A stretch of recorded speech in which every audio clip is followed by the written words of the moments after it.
The English Channel, the world's busiest shipping lane. Every day, tens of thousands cross it by ferry. It's a safe, routine trip. Until one ship capsizes just over a kilometre outside port. Within 90 seconds, hundreds of people are fighting for their lives in the icy water. 193 die in Britain's worst maritime accident since the Titanic. Now, with advanced computer simulations, we reveal exactly what went wrong on the Herald of Free Enterprise. Disasters don't just happen, they're a chain of critical events. Disaster.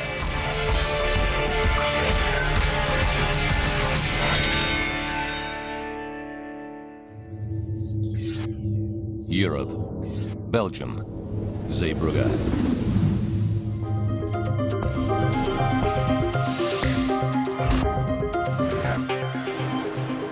Ferries from England and Germany sail in and out of this bustling North Sea port every day.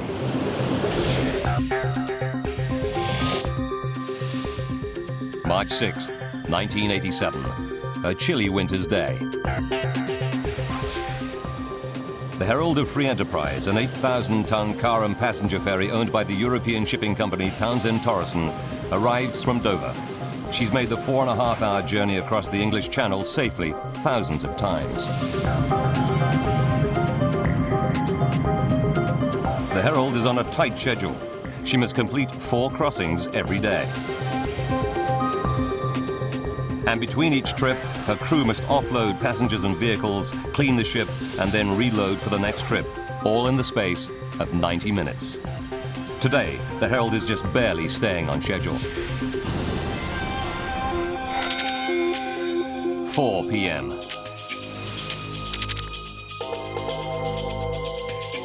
Assistant bosun Mark Stanley finishes up cleaning the car deck, ready for the return trip to England. He's been on duty for more than 5 hours, but will get an hour-long break before the ship sails for home. While the Herald's crew works hard, her passengers savor the last hours ashore, enjoying the shops, restaurants and cheap alcohol of continental Europe. Most are British tourists, like 19-year-old bartender Simon Osborne. He's on a day trip to Belgium with a group of friends. We spent the afternoon on a pub crawl, you know, from bar to bar around Ostend. It was a really good day, a good lad's day out. They order one last round of drinks. Soon, they'll be leaving to sail home on the Herald.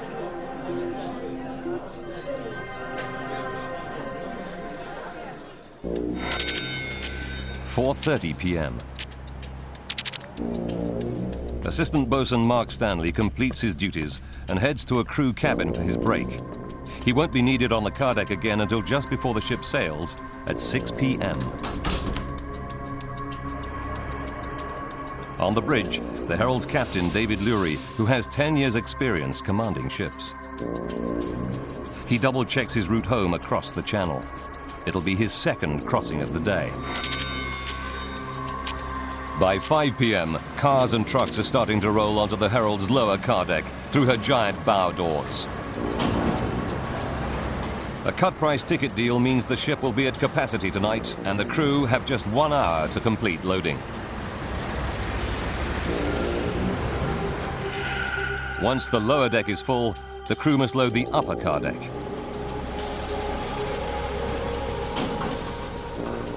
But there's a problem. The loading ramp at Zeebrugge doesn't reach the upper car deck. To reduce the gap, the captain must lower the ship in the water. He does this by pumping seawater into her ballast tanks. After 30 minutes, the ship sits 1 meter lower in the water. Only now can loading of the upper deck begin.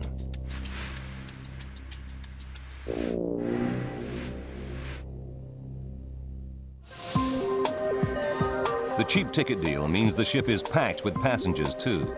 Tonight, there are 459 on board. 5:30 p.m. Michael and Maureen Bennett, their 20-year-old daughter Teresa and her boyfriend, make their way home after a day out by the seaside. Teresa arranged the outing to mark a special family occasion for her mother and father. It was our wedding anniversary on the 1st of April. and Teresa thought it'd be nice to take us out. We walked along Ostend Harbour, all around the lovely shops there. We really had a smashing time over there.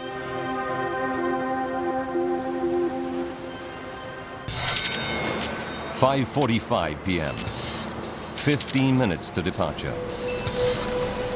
The crew struggles to load the upper car deck in time. First Officer Leslie Sable is in charge of loading, and he's feeling the heat. Turnarounds are so tight that even a short hold up here could throw out the Herald's schedule for subsequent crossings. Crew member Lee Cornelius is hard at work. It's always a bit of a rush at the end. Cars turn up just before he's sailing and fill the ship up.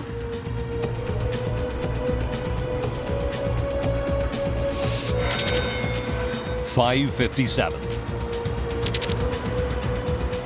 The crew finally finishes loading, but they're too late. The Herald will not depart on schedule tonight. Lee Cornelius places the safety chain across the bow doors. First Officer Sable tells Captain Lurie that loading is complete. Okay, loading complete. Copy that. Then he heads for his position on the bridge. Stations, all stations. Herald, the Free Enterprise is about to leave the harbour, proceeding outwards. The announcement Harbour Stations calls crew members to their posts for departure. Lee Cornelius leaves the car deck to report to his station.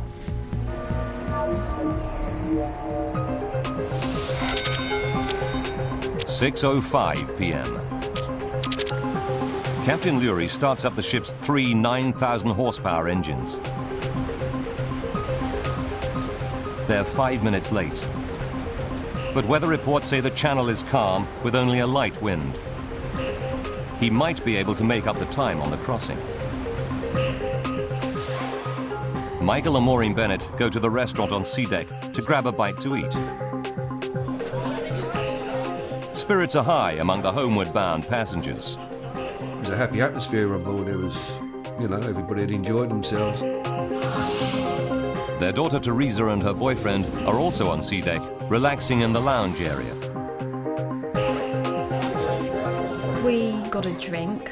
We just sat talking about the crossing back. I don't really like travelling on boats, so it's quite a big thing for me to travel out there anyway. The Herald steams out of Zeebrugge harbour.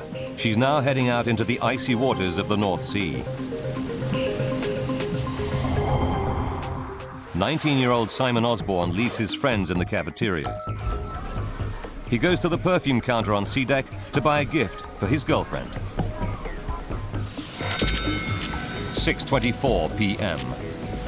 As the ship approaches the outer harbour, Captain Lurie accelerates up to 18 knots, the maximum speed permitted.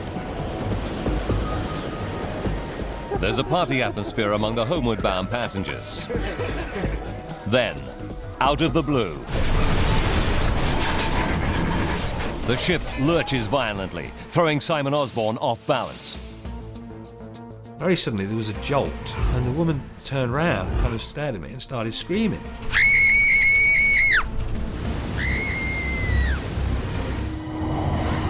In the cafeteria, people think nothing of it. Government worker Michael Reynolds recalls the scene. You heard the odd person say, cheers, with a typical British sense of humour. The ship stabilizes and everything returns to normal. The passengers go back to having fun. But down below, on the ship's car deck, something is terribly wrong. Just over a kilometre outside Zeebrugge harbour, something is desperately wrong on the Townsend Torreson ship, the Herald of Free Enterprise. The Herald starts to veer off course. Captain Lurie wrestles with the controls, but she's not responding. Then on E-deck, the lower car deck, a crew member alerts one of the assistant pursers. There's a big problem. Water. Vast amounts of it pour down the stairs from the upper car deck. The purser races up the stairs to sea deck, where there's a radio. He desperately tries to call the bridge, but there's no response.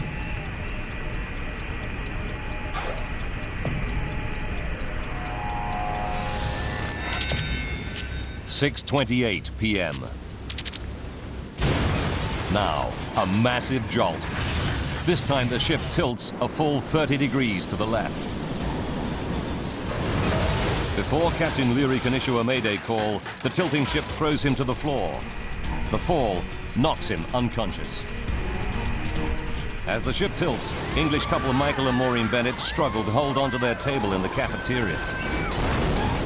The sensation you get is like somebody's pulling the rug from underneath you. You can't get any foothold, you can't hold on to anything. The 8,000-ton ship now starts to roll over. 19-year-old Simon Osborne loses his footing. I was sliding down. It was as if literally the world had been turned upside down. The only thing that was stopping me from going over, because the tables were strapped to the floor. If the tables had shifted, I would have gone. As the Herald of Free Enterprise capsizes, there's a terrible grinding noise. Now the seawater breaks through the ship's portholes. I was standing there, rooted to the spot, staring at this wall of white water coming towards me. And I thought then, you're going to die. The ship's sinking, and you're going to die.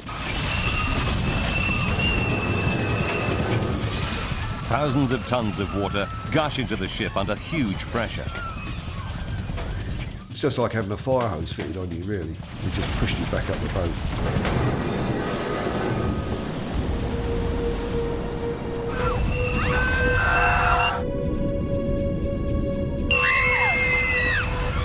Michael Bennett's wife Maureen can't swim.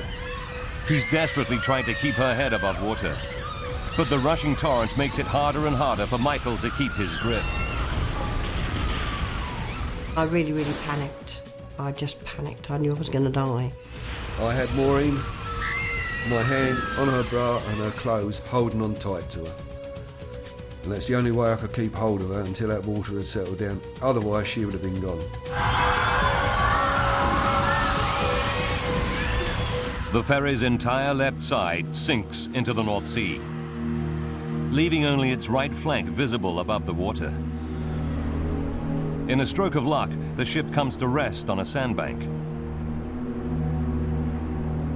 The sandbank stops it from sinking further, at least for now.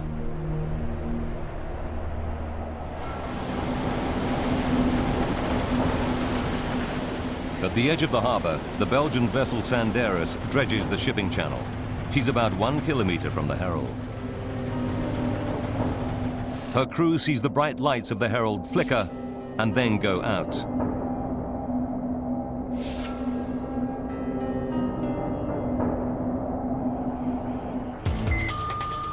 They radio Zeebrugge port controller Guido de Ruder. De Ruder immediately issues a mayday, requesting all nearby boats to rush to the aid of the stricken ship. Andre Papp is the skipper of the tugboat Seahorse. As soon as he receives the port controller's call, he and his crew rush to the ferry.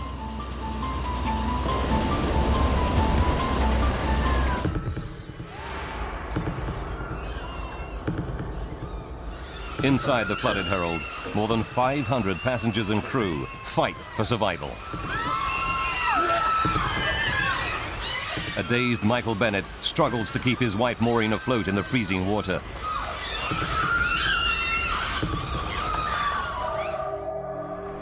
The Bennett's daughter Teresa finds herself alone in another part of the ship. Her leather coat fills with air and acts like a makeshift life jacket.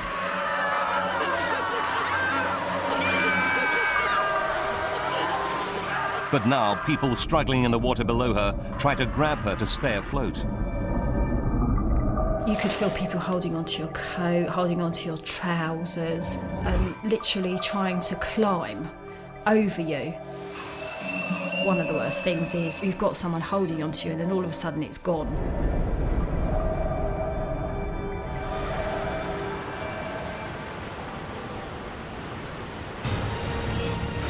Passengers who managed to survive now face another deadly enemy, hypothermia. You start to think, are you going to get out? Are we going to die? The North Sea water is just a few degrees above freezing. At these temperatures, most people will lose consciousness in just 20 minutes. Mayday relay. Off-stand radio. Mayday message number 1. A glass partition traps government employee Michael Reynolds. To keep his head above water, he stands on the side of a chair fixed to the floor. Water inside the ship continues to rise rapidly.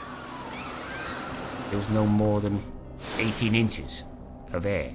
And I remember thinking, if we go any deeper, then that is it.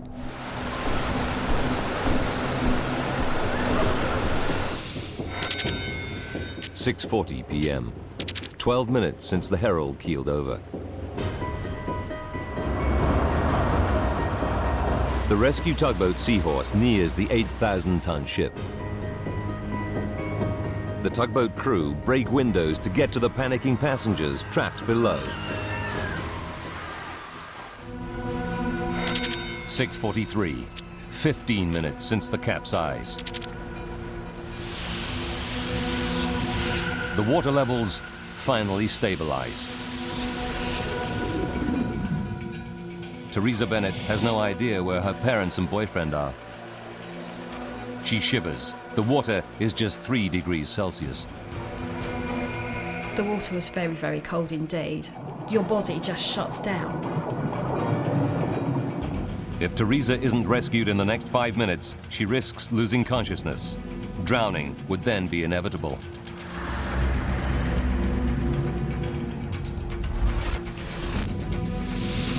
Towards the stern of the ship, Teresa's parents also struggle against the cold. 35 minutes after the Herald capsizes, Coast Guard helicopters help pick up survivors. Rescue ships continue to arrive. Local divers turn up to offer help. It's extremely dangerous to dive inside an unstable ship, but they know they are the survivors' only chance. Belgian Piet Lagaste is a diver from a local salvage company.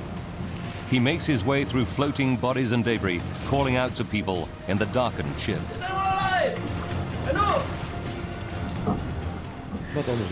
With the lights, we saw that the people in the water were moving. We also saw people in the water who were motionless, who had probably died, but we went for the people who were moving, who put up their arms or called, because you know these people are still alive. Further along sea deck, Simon Osborne is all alone. His friends are nowhere to be seen. All around him, silence has fallen. There were these people shouting, screaming, and as the time went on, it became less and less. A diver reaches an exhausted and frozen Michael and Maureen Bennett. Rescuers throw a rope down to them. They're just in time. As they pull Maureen up to safety, she loses consciousness.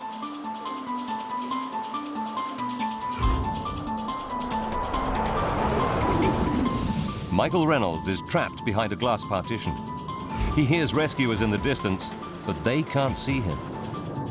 And then, a glimmer of hope. A rescuer appears on the other side of the glass. And he threw himself onto the glass a few times, and eventually the glass shattered.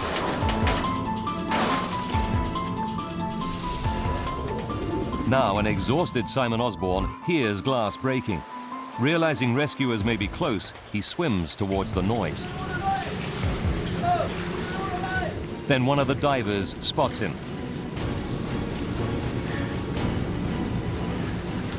It was on being pulled out of the ferry that I kind of let go, and it's a dreadful state of shock, you know. I was in deep, deep shock.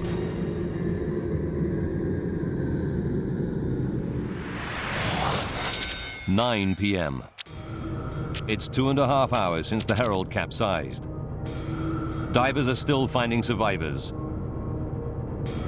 But dead bodies are starting to outnumber the living. 11:30.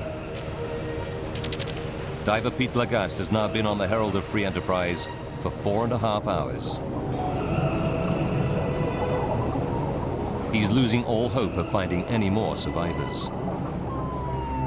On shore, 35 ambulances rush the wounded to nearby hospitals. Just hours earlier, Maureen and Michael Bennett were celebrating their 9th wedding anniversary. They now lie side by side in a hospital ward with serious injuries. Maureen is frantic with worry about her missing 20-year-old daughter, Teresa. I still was worrying where the heaven Teresa was. I just couldn't get that out of my mind. Where was she? Where was she?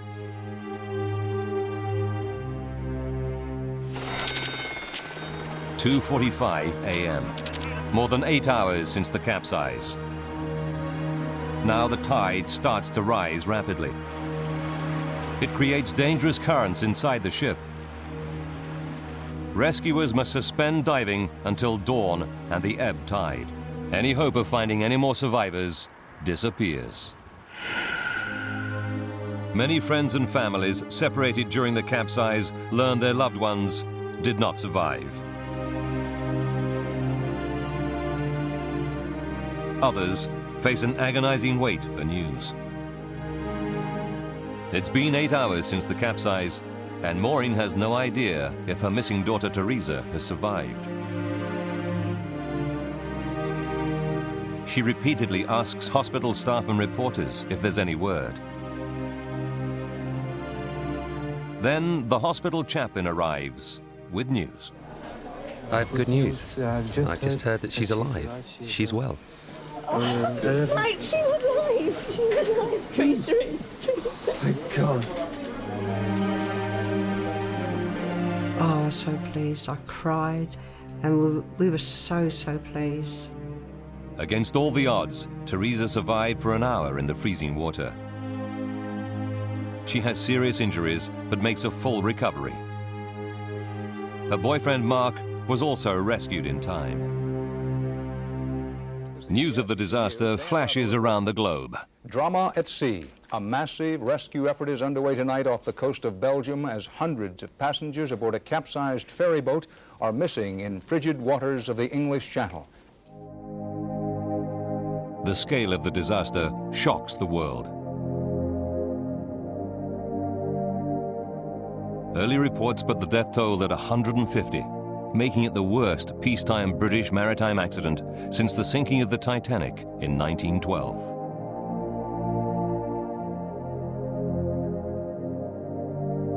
As dawn breaks, stories emerge of miraculous survival and heroic actions by passengers and crew. One man acts as a human bridge so that others can escape.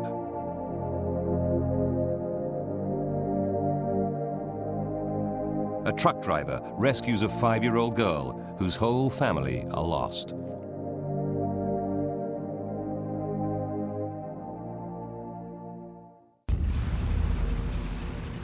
The disaster is unimaginable. How could a modern 8,000-ton vessel sailing in perfect conditions capsize in only 90 seconds just over a kilometre out of port? As the Herald is a British vessel, the UK government's Department of Transport hires the investigators. Ian Dann, one of Britain's leading naval architects, has been investigating marine accidents for 32 years. The scale of this tragedy shocks him.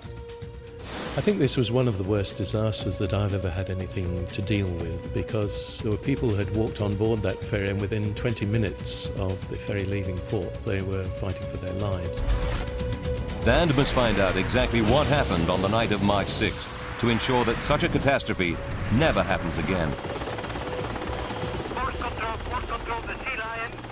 Now, by rewinding the events of that fateful night and by going deep into the investigation, we can reveal what really caused the Herald of Free Enterprise to capsize.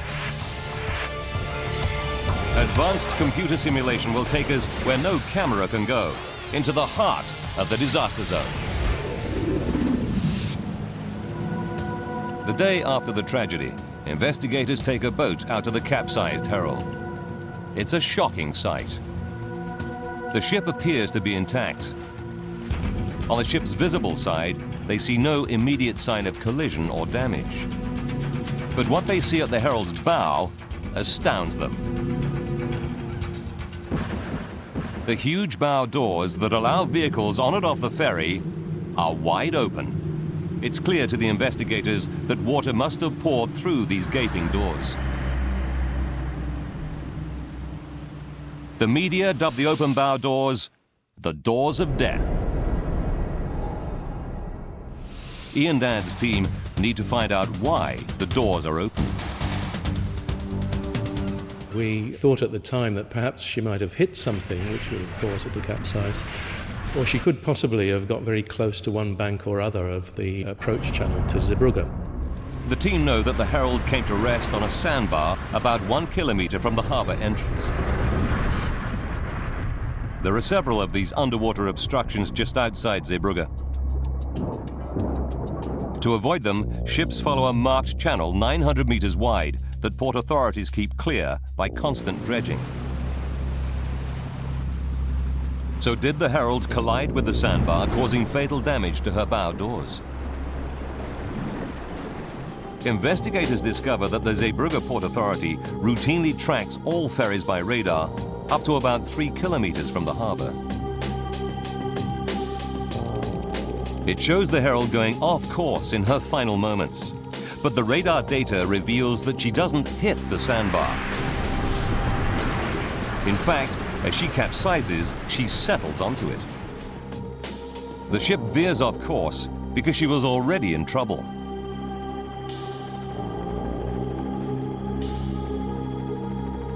The sandbar is not a nemesis, but a savior. It stops the ship turning turtle, saving many lives.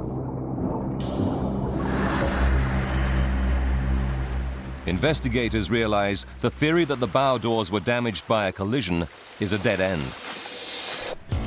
Herald of Free Enterprise. They interview Port Authority personnel on duty the night of the disaster. It gives them a new lead.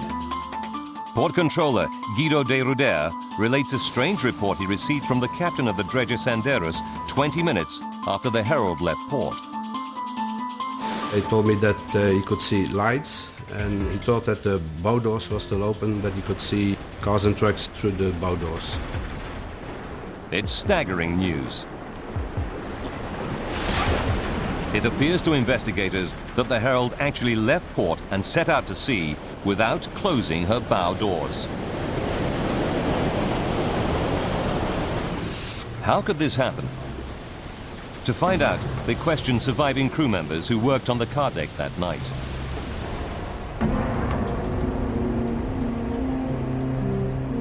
They learned that it's the job of First Officer Leslie Sable to supervise the loading of vehicles. It's also his responsibility to get the Herald loaded swiftly so that it can depart on time. If he fails, he could be reprimanded by his bosses. It was such a difficult market to make a lot of money in, and of course one got commercial success by turning the vessels around very quickly. 30 minutes to disaster. The team discover that tonight, Sable is under pressure. The cheap ticket deal means the car deck will be full.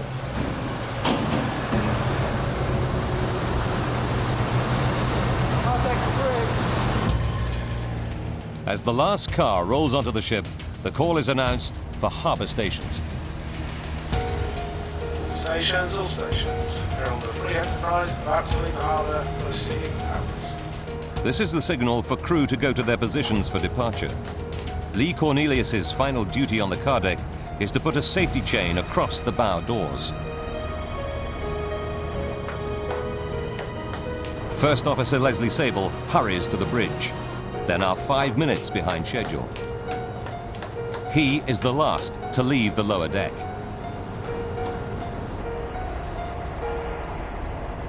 Harbour stations is also the signal to close the bow doors using a hydraulic control lever on the car deck. Investigators discover the responsibility for this crucial job falls to Assistant Boatswain Mark Stanley. Stations, all stations. But when they question Mark Stanley about his actions that night, they're in for a shock. When he should be on the car deck closing the bow doors, Mark Stanley is still asleep in his cabin. He took a nap after the ship docked in Zeebrugge, but slept through the call for harbour stations. The Enterprise is about to leave the harbour, proceeding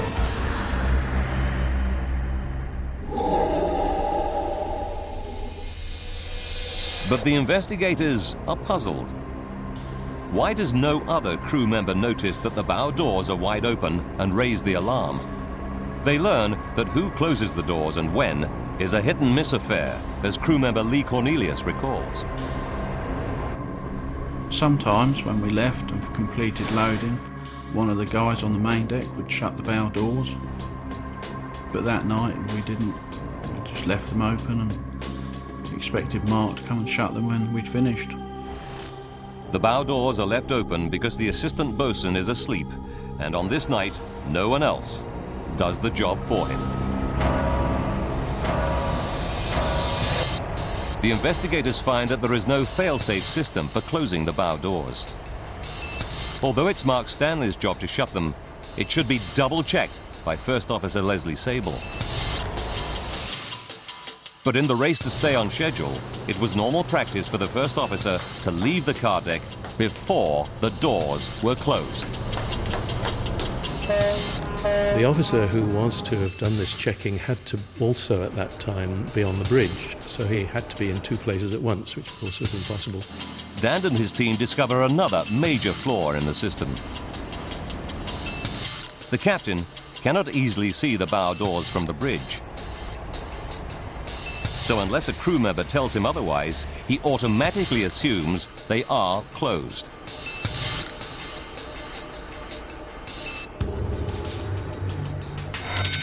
"23 minutes to disaster. Captain Lurie backs out of berth 12. He's totally unaware that no one has closed the 5-meter bow doors on the car deck.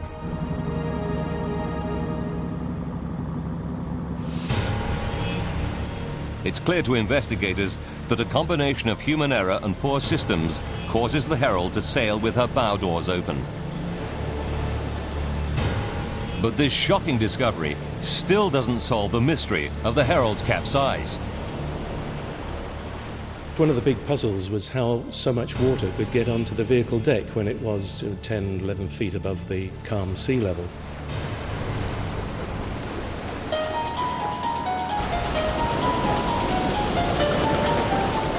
It would take thousands of tons of water to capsize a ship the size of the Herald. But the bow doors to her car deck are sited nearly 3.5 meters above the waterline. Investigators suspect that in calm seas, they should be well beyond the reach of any waves. Then they discover that 4 years before, the Herald's sister ship set sail from Dover with her bow doors open.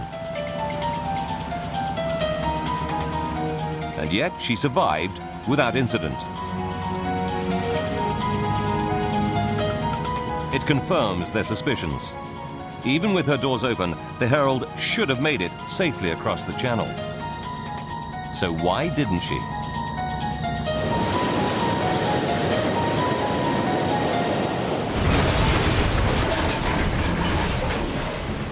Investigator Ian Dand starts to explore what could reduce the clearance between bow doors and waterline.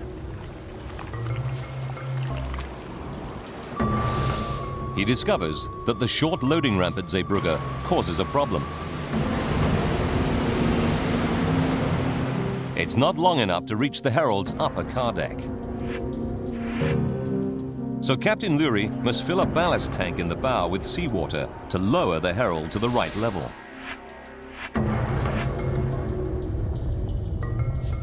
This makes the ship sit 1 meter lower in the water at the bow.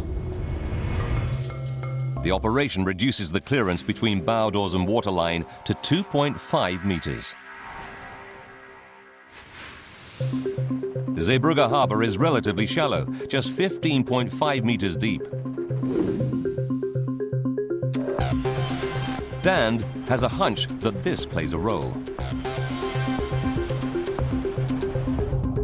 As a ship sails, her movement creates low pressure under the hull that sucks the bow downward.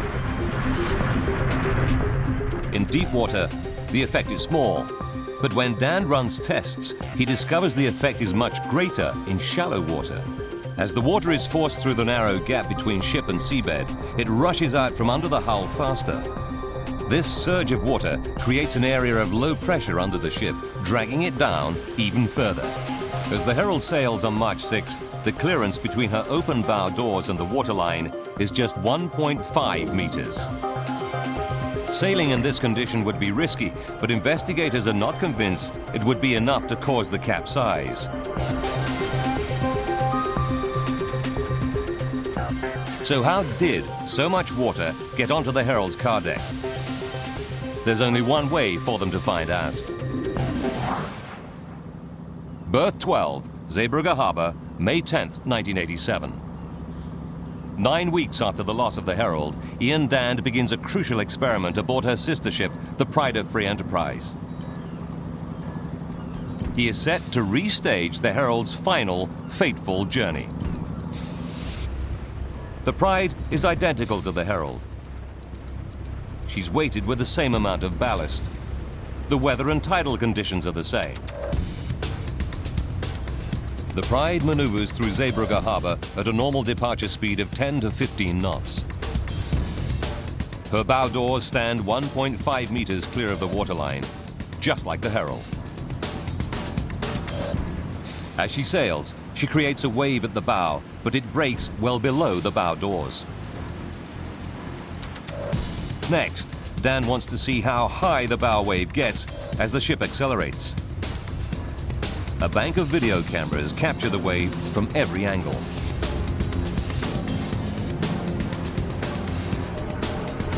At 16.9 knots, the wave crests safely below the bow doors, rolling away from the ship. Then, Dand instructs the skipper to increase the speed. The ship is now sailing at 17.4 knots. The acceleration has an immediate effect. Not only does the bow wave increase, but it also changes direction. Instead of rolling forwards, the wave splashes back, up, towards the bow doors. Compelling, but not conclusive. The wave is only 2.5 meters, still not big enough to flood the car deck. Dan believes the Herald was sailing faster when she left port. He ups the speed half a knot to 18 knots, the maximum permitted speed.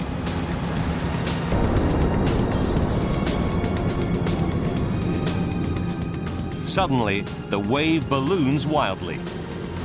It is now almost 4 meters high, big enough to engulf the bow doors.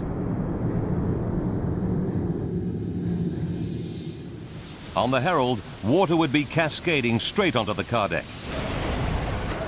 I was horrified to see the amount of water that came over the bow of the Herald on the full-scale trial. Dand is an experienced naval architect, but he has never seen a bow wave behave in this way. He turns to computer and physical models to try to explain the phenomenon. And he finds that once again, the shallow waters of Zeebrugge's harbour hold the key. Like all ships, the Herald throws up a bigger bow wave in shallow water than she does in deep water. It's called shallow water effect. The effect gradually becomes greater as the ship increases her speed. But the models confirm that when the Herald reaches 18 knots, it triggers a step change. There is a huge leap in the size of the bow wave.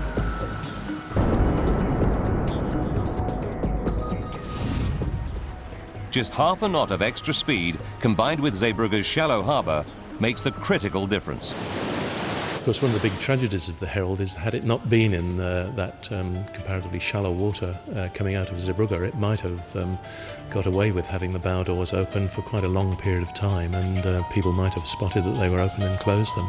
Instead, the bow wave of almost 4 meters surges straight through the open doors.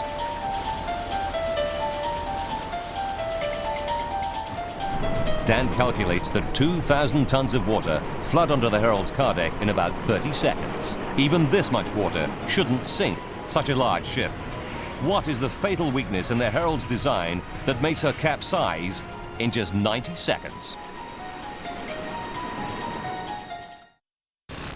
Investigator Ian Dand has proved that 2,000 tons of water flooded onto the Herald's car deck. He knows that even this much water shouldn't be enough to sink a large ship. That's because traditionally, ships are divided into watertight compartments below the waterline. But the Herald's design is different. She has a huge open car deck with no dividing walls, so vehicles can easily drive on and off. It allows quick turnarounds at port in what is a highly competitive market. But the Herald's greatest commercial strength ends up being her downfall.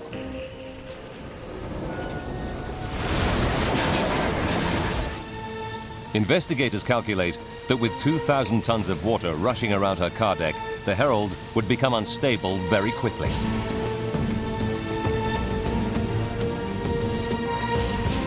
As the Herald sails, she naturally rocks from side to side.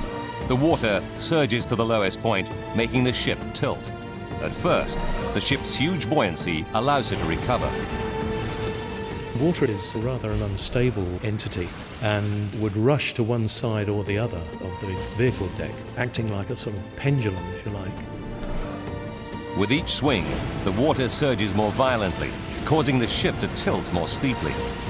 Eventually, the ship reaches a point where she's unable to recover.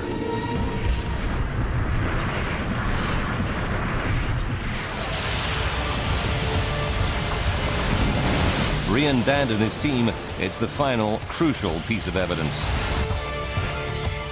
Now they can piece together the precise chain of events that left the passengers and crew of the Herald of Free Enterprise seconds from disaster. 4 minutes to disaster. Unaware that the bow doors are wide open, Captain Lurie ups the Herald's speed half a knot to 18 knots. In the shallow water of Zeebrugge's harbour, this makes the bow wave dramatically bigger. 90 seconds to disaster. 2,000 tons of water flood the ship's open car deck. 60 seconds to disaster. As the water surges across the car deck, passengers feel a violent lurch. Now the wave starts to carry cars and trucks with it. 30 seconds to disaster. The ship tilts 30 degrees to the left. It's the point of no return. The ship turns on her side to lie half submerged in the icy waters of the North Sea.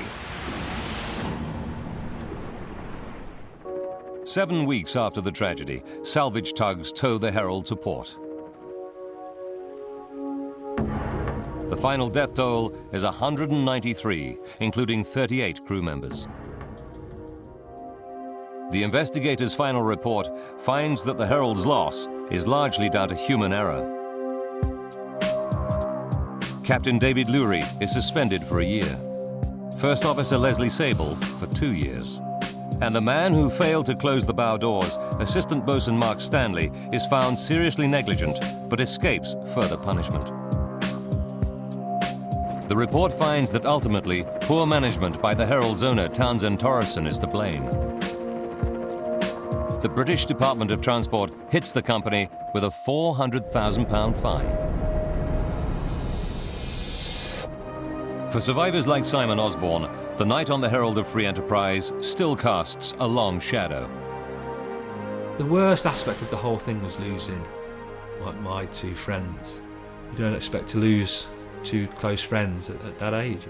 I got to meet their parents and talk to them about the day that we'd had, you know. I had to go to their funerals and memorial services. They were just emotionally draining experiences for an 18, 19-year-old guy. Survivors Michael and Maureen Bennett find the disaster has transformed their outlook on life. If we want to go down the beach, we go today. We don't go tomorrow because tomorrow never comes. It nearly never came for us on that ferry. So we do things when we want to do them now. Their daughter Teresa, too, knows how close the family came to tragedy. There wasn't many families where all of them went and all of them came back, so we are really lucky to be alive. The disaster led to a major rethink of safety measures on British car ferries. Closed-circuit TV cameras now allow captains to see the bow doors from the bridge. And indicators also tell them when the doors are closed. Shipping companies must modify their vessels to improve stability with features such as dividing bulkheads. It means that if a ship takes on water, it must be able to survive for at least 30 minutes without capsizing. The Herald of Free Enterprise disaster was a wake-up call to the maritime industry. The safety regulations it prompted have set a new high standard for the world to follow.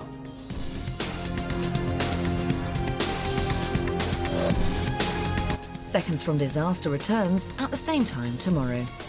After the break, we examine the legacy of the Japanese attack on Pearl Harbor.